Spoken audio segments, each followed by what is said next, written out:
এত ঐশ্বর্যে সমৃদ্ধ ছিলেন। বলেছে আমার মহাপ্রভু যদি আমাকে কৃপা না করে, রাজ্য সারি প্রাণ ত্যাগী হইব ভিখারি, আমি রাজ্য ত্যাগ করবো, ভিক্ষা গ্রহণ করবো, প্রাণ পর্যন্ত পরিত্যাগ করবো যদি আমাকে মহাপ্রভু কৃপা না করে। মহাপ্রভু কৃপা না পেলে আমি প্রাণ পরিত্যাগ করবো। তিনি প্রতিজ্ঞা করেছেন আমাকে দেখা দেবেন না, আমারও প্রতিজ্ঞা রইল আমি যদি মহাপ্রভুর কৃপা না পাই তাহলে জীবনটা পরিত্যাগ করব। এক্ষেত্রে বিষয় রয়েছে, কিন্তু সে বিষয় গোবিন্দ সেবায় লাগিয়েছে। পরম হরিভক্ত রাজা জগন্নাথকে বলেছেন, প্রভু সব সময় যেন তুমি প্রসাদ করবে সব জিনিস। 24 ঘন্টার মধ্যে 21 ঘন্টা তোমার ভোজন হবে প্রভু, এই 3 ঘন্টা তোমার বিশ্রাম। তাই পুরীর জগন্নাথের সব সময় খেয়ে যাচ্ছে, সব সময় খেয়ে যাচ্ছে। 21 ঘন্টা কাছে হাত ধুয়ে মুছতে মুছতে আবার ভোগ, হাত ধুয়ে মুছতে মুছতে আবার ভোগ, এমনি করে 21 ঘন্টা ভোগ হয়। 3 ঘন্টা করে বিশ্রাম। কতখানি দেখুন প্রতাপীদের বশীভূত হয়ে গেছে জগন্নাথ। ভেবেছিলেন আমার এই জগন্নাথকে জানো, জগন্নাথকে ওই যে বাপুতি সম্পত্তি মনে না করে, পৈতৃক সম্পত্তি মনে না করে, তাই জন্য নিজের 18টা পুত্রকে হত্যা করে নালা তুলে দিয়েছেন। দেখবেন পুরী পাড়াতে 18 নালা আছে, নদীর 8টা সেতু আছে, তাকে বলে 18 নালা, যাতে আমার বংশের কেউ না থাকে যে আমাদের বংশের জগন্নাথ বলে দাবি করতে কেউ না পারে। সেই পুরী প্রতাপরুদ্র এত বিষয় ছিলেন, এত বিষয় ছিলেন, কিন্তু সেই বিষয় কিন্তু সব গৌরহরির চরণে অর্পণ করি মনে মনে ভজন করতেন। প্রতিদিন নিয়ম করে রাজা হয়ে 1 ঘন্টা করে গুরুর চরণ সেবা করতেন প্রতিদিন। কাশী মিশ্র ছিল রাজার গুরু, দেখবেন চৈত্র চৈতামৃতে প্রতিদিন রাজা হয়ে রাজকর্ম পরিত্যাগ করে 1 ঘন্টা করে গুরুর সেবা করতেন। সেই প্রতাপরুদ্রকে বিষয় বাইরের মধ্যে বিষয়ী, বাইরে বিষয় হলে কি হয়, অন্তরটা তো বৈরাগ্যে ভরা। আমরা দেখি মহাপ্রভুর কত ভক্ত বিষয় পেয়েছেন, কিন্তু সেই বিষয়টাকে তারা নিজে ভোগ করেন নাই, গোবিন্দের বিষয় বলে ফেলেছেন। পুণ্ডরিক বিদ্যানিধির কথা জানেন আমরা, চট্টগ্রামের জমিদার। চট্টগ্রাম মানে কোথায়? বাংলাদেশে চট্টগ্রাম। সেই চট্টগ্রামে যক্ষশালা জমিদার ছিলেন পুণ্ডরিক বিদ্যানিধি, প্রচুর ঐশ্বর্যের মালিক পুণ্ডরিক বিদ্যানিধি। নবদ্বীপে এসেছেন পুণ্ডরিক বিদ্যানিধি। পুণ্ডরিক বিদ্যানিধি কৃষ্ণলীলায় কে ছিলেন? বিষভানু রাজা, রাধা রানীর পিতা নাম ছিল বিষভানু।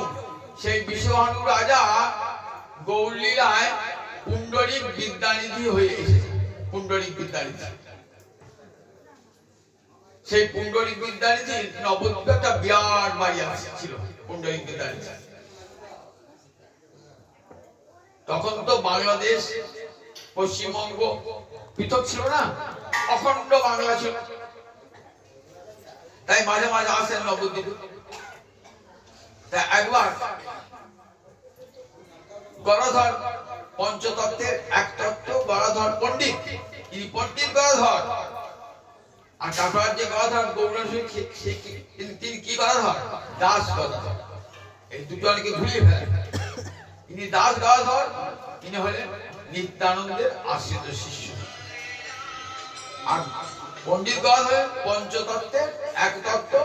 আর রাধা রানী অবতার বলা হয়, রাধা রানীর শক্তি বিশেষ অর্পিত হয়েছিল গদাধর।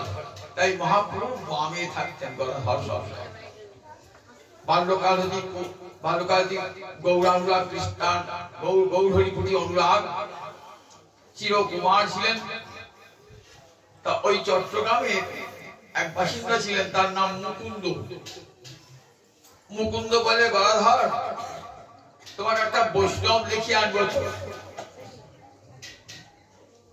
ভারী হবে, বৈষ্ণব দর্শন হবে, কিন্তু জীবনে মহাভাগ্য বৈষ্ণব দর্শন হবে। বৈষ্ণব দর্শন মানে দর্শনে পবিত্র করো, এই তোমার বৈষ্ণব দর্শন হলে পবিত্র হয়ে যায়, গঙ্গায় যেতে হয় না, বৈষ্ণব দর্শন হলেই পবিত্র হয়ে যায়। চলো ভালো দিনটাই আজ কাটবে। গেলেন দেখছি বাবুরে বাপ, কত বড় বাড়ি। তখনকার দিকে জমিদারদের বাড়িগুলো কেমন ছিল বলো দিকে একবার? বিশাল বিশাল অট্টালিকা, এই অট্টালিকার একটি প্রশস্ত কক্ষ, বৈঠকখানা, সেখানে বসে আছে একটা দামি খাটের উপরে, দামি বিছানা, তাকিয়ায় হেলান দিয়ে বসে আছেন, সামনে পানের রেকাবি, রাজদাসী সেবা করছে। দেখতে কি সুন্দর এবং সাক্ষাৎ মদন মোহন, সাক্ষাৎ মদন, গায়ে অলঙ্কার, সোনার অলঙ্কার। ভাবছি এই আবার বৈষ্ণব কি হলো? বৈষ্ণব হবে ছেঁড়া কাঁথা, নেড়া মাথা, কাঁধে বসে বসে, এই তো বৈষ্ণব হবে। বাবা এমন বৈষ্ণব!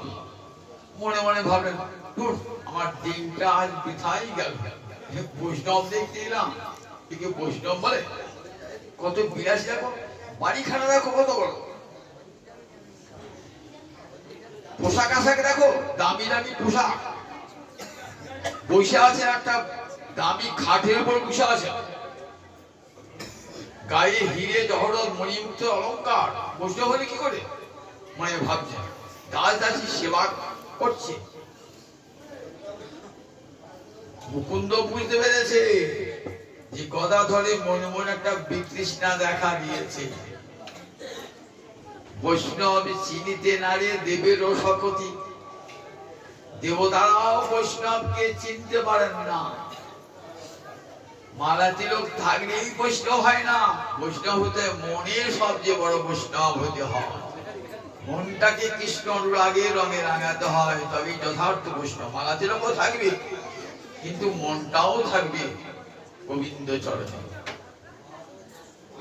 তাই যথার্থ বৈষ্ণব তেমন তো চেনা যায় না। বৈষ্ণব চিনিতে নারে দেবেরও শপথ, দেবতারাও পারে না, বৈষ্ণব চিনতে পারে না। তখন মুকুন্দ ভাগবতে একটি শ্লোক উচ্চারণ করে। ভাগবতের শ্লোকটিতে গোবিন্দের করুণার কথা বলা আছে। অহো বকিয়াং স্তনকাল কুটং জিগাংসয়া অপায়ৎ অপ্পসাদ্ধি লেভে ধাত্রীচিতাং গতি গঙ্গা দয়ালুং শরণং ব্রজেম। বকি মানে বকাসুরের ভগিনী পুতনা, বকি মানে পুতনা। জং স্তনকাল কুটং, যাহাকে স্তনবৃত্তে কালকূট বিষ মাখি অপায়ৎ পান করিছেন, সেই অসাধ্যী পুতনা জিঘাংসা হত্যা করবার উদ্দেশ্যে ওই বিষ মাখা স্তন্য পান করিছেন, কিন্তু বিনিময়ে কি পেলেন? লেভে ধাত্রীচিতাঙ্গতি। গোবিন্দকে বিষ দিল 6 দিনের শিশু কৃষ্ণ, 6 দিন তখন বয়স, বিষ দিল, পেল কি? লেভে ধাত্রীচিতাঙ্গতি, ধাই মায়ের গতি। ধাই মাতা মা, সপ্ত মাতার মধ্যে ধাই মা একটা মা। এই মায়ের সমান ধাই মা কাকে বলে? আগেকার দিনে তো নার্সিং হোম হসপিটাল ছিল না, সন্তান হতো বাড়িতে, আমরা বাড়িতে হয়েছি। তখন একটা ঘর থাকতো, আতুর ঘর থাকতো, সেইখানে ধাইমা এসে কি করতো? প্রসব করাতে। ধাইমাকে, ধাইমা মায়ের সমান ছিল। ধাইমাকে মাকে, ধাইমাকে পুজোর সময় কাপড় পরাতে হতো, মাঝে মাঝে টাকা পয়সা ধাইমাকে দিতে হতো, নিমন্ত্রণ করতে হতো, মায়ের সমান ধাইমা। ধাইমায়ের গতি লেখে ধাত্রীচিতাং গতি, তাকে ধাইমায়ের গতি দান করলো। কেন? ও মায়ের রূপে এসেছে যে, মায়ের বুকে এসেছে বলে মায়ের বেশ ধরে এসেছে তো, তাই কি দেবো ওকে? যাও তুমি আমার মা যশোদার কাছে কাছে থাকবে, ধাইমাটার সেবা পাবে।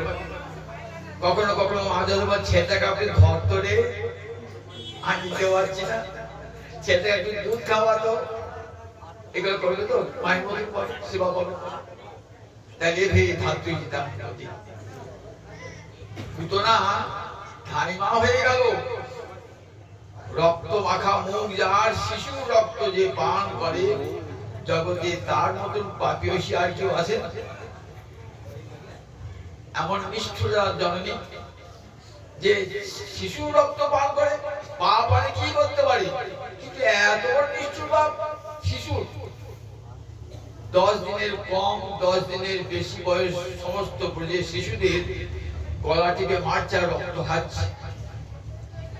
তাকে দিলেন অহপক্ষিয়ম স্তনকালম জিঘাংসায় অপায় অসাধ্য।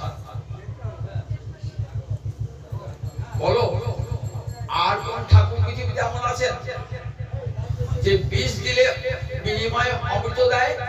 গঙ্গা দয়ালু আমার গোবিন্দের মতন এমন দয়াল আর কেউ আছে? আমার রাধা মাধবের মতো এমন দয়াল জমিদার কেউ আছে?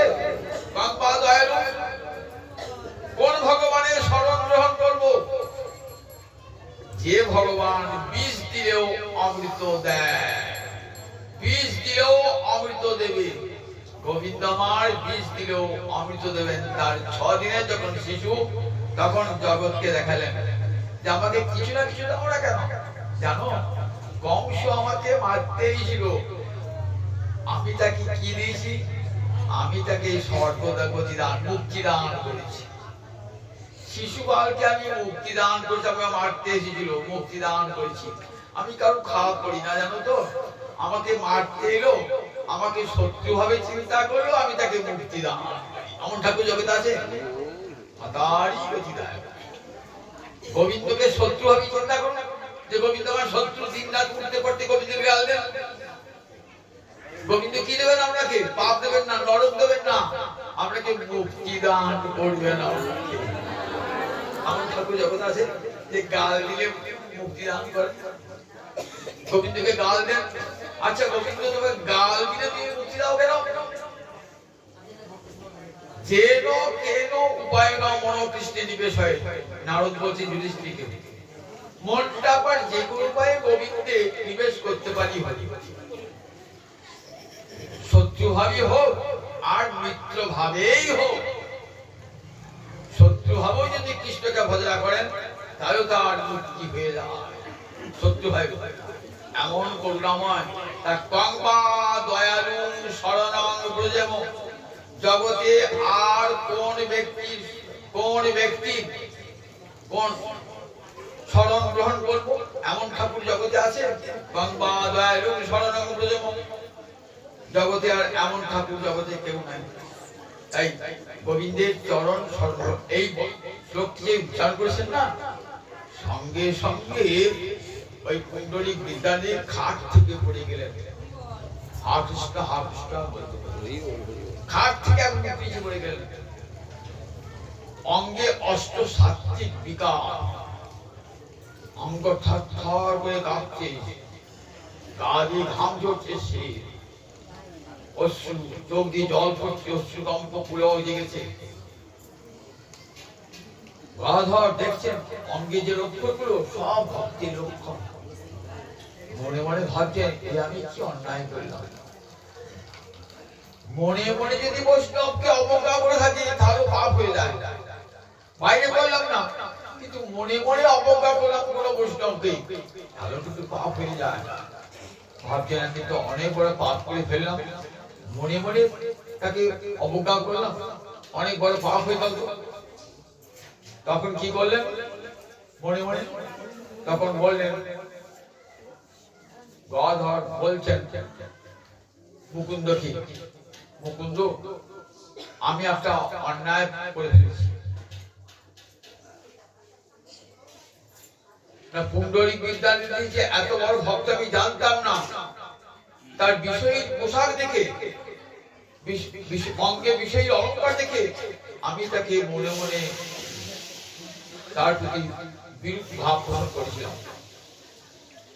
তাই কি করে আমি সেই বৈষ্ণব অপরাধ থেকে মুক্তি পাবো তা জানো? আমি একটা মনে মনে স্থির করেছি। কি স্থির করেছো? না, আমি ওনার কাছে দীক্ষা গ্রহণ করব, শিষ্য হয়ে যাব। গুরু শিষ্যের সব অপরাধ ক্ষমা করে। বললেন তুমি মহাপ্রভুর পরামর্শ নাও।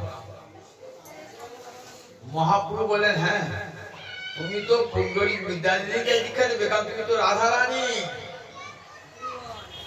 রাধা একার কাছে দীক্ষা নেবে, তার পিতা বিশ্বভানুর কাছে দীক্ষা নেবে। পুণ্ডরীক বিদ্যানিধি বিশ্বভানু আর রাধারানী অবতার গাধর। গাধবনী দীক্ষা নিলেন ওই পুণ্ডরীক বিদ্যানিধির কাছে। তাই দেখুন বিষয়ে কেমন করে ভোগ করতে হয় জগৎ দেখে। বিষয়ে থাকুক তার ক্ষতি নাই, বিষয়ে থাকলেও কোনো ক্ষতি নাই, তুমি যেন বিষয়ে ডুবে যেও না। ভাববে বিষয়টা গোবিন্দের, বিষয়টা গোবিন্দের, আমার নয়। আমার আমার ভাবটাই তো মোহ থেকে আসে। আমি যখন মরে যাব বিষয়টা আমার সঙ্গে যাবে। আমি 5 কোটি টাকা ব্যাংকে রেখেছি, আমার মরার পর আমার ছেলে কি 5 কোটি টাকা শ্মশানে দিয়ে আসবে, ফেলে দিয়ে আসবে? না বাবা তুমি নিয়ে যাও। আর আমি কি নিয়ে যেতে পারবো টাকাটা? যদি দেয় ফেলে আমি কি নিয়ে যেতে পারবো?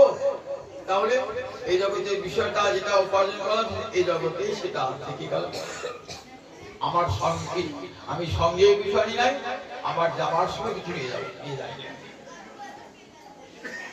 আলেকজান্ডার যখন মরেছিল না, তখন কফিনে আলেকজান্ডারকে আগে থেকে বলে গেছেন তারপরে যখন কফিনে করে নিয়ে যাবে আমার দুটো হাত ঝুলিয়ে নিয়ে যাবে, দুটো হাত ঝুলিয়ে নিয়ে যাবে। সমস্ত দেহটা কফিনে পড়া থাকবে, হাত দুটো ঝোলা থাকবে। কেন? জগৎকে জানাবে যে আমি খালি হাতে এসেছি, খালি হাতে যাচ্ছি। জগৎকে দেখাবে, জগতের জীবে শিক্ষাবে আমি বহু রাজ্য জয় করেছি, বহু অর্থ ঐশ্বর্য উপার্জন করেছি, তুই যাবার সময় খালি হাতে যাচ্ছি, খালি হাতে এসেছি, খালি হাতে। এটা তো আমরা চিন্তা করি না। বিষয় পড়ে থাকবে, কোনটাই আমার সঙ্গে যাবে না। কে যাবে? ধর্ম এক একমাত্র ধর্মই যাবে আমার সঙ্গে। যুধিষ্ঠির যখন যাচ্ছেন না স্বর্গে, সঙ্গে একটা কুকুর যাচ্ছে। মহাভারতের মহাপ্রস্থানিক পর্বটা পড়বেন, সঙ্গে কুকুরটা যাচ্ছে। দেবরাজ ইন্দ্রের দূত দরজা বন্ধ করে কুকুর ঢুকতে হবে না, বলে যুধিষ্ঠির তুমি একা এসো, কুকুরটাকে ফেলে দিয়ে এসো। বললেন না, যদি কুকুরকে ঢুকে দাও তবে কুকুরকে ঢুকতে দাও। তুই স্বর্গে আসবে না? তুই স্বর্গে আসার অধিকারী তো? না, স্বর্গে যাবো না, আমার কুকুরটাকে যদি ঢুকতে দাও। বলে কেন? বললেন কুকুরটা কে জানো? কুকুরটা সাক্ষাৎ ধর্ম। আমি যেখানে থাকবো ধর্ম সেখানে।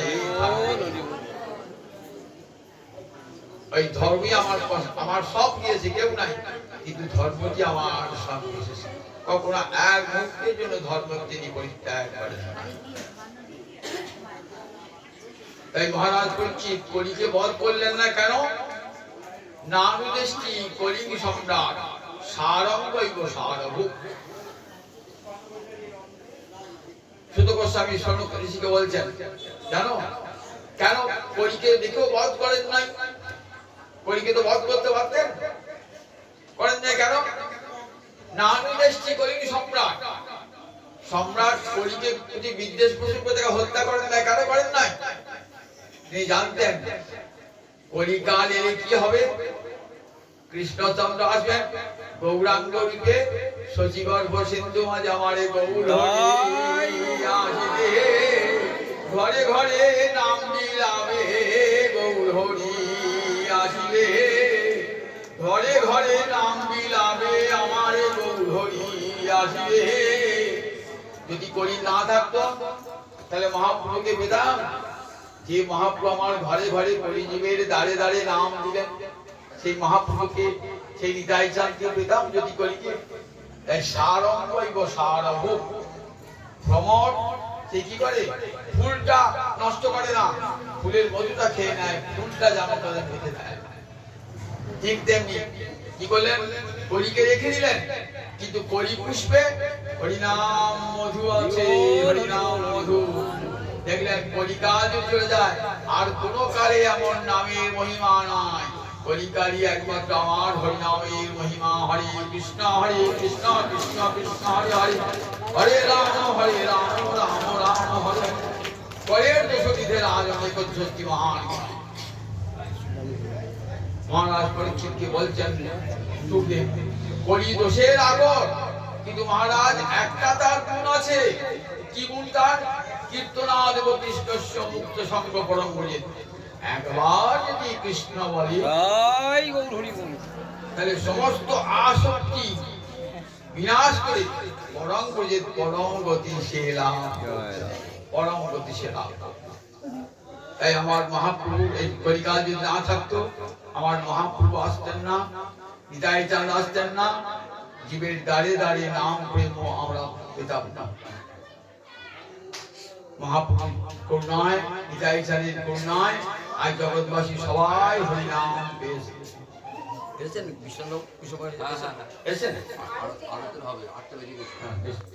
তাই আজ 8টা দিকে তাই আমার মহাপ্রভু করুণায় যে আমাদের কৃষ্ণদাস যে বললেন নামের মহিমা, সেই নাম আমার মহাপ্রভু করুণা করে নিয়েছেন জগৎজীবকে দান করবার জন্য। তাই কলিকাল ধন্য, যেহেতু হরিনাম আছে। জয় নিতাই অমূল্য অমূল্য এটা নিচে বড় দিন ওই যে জয় জয় রাম।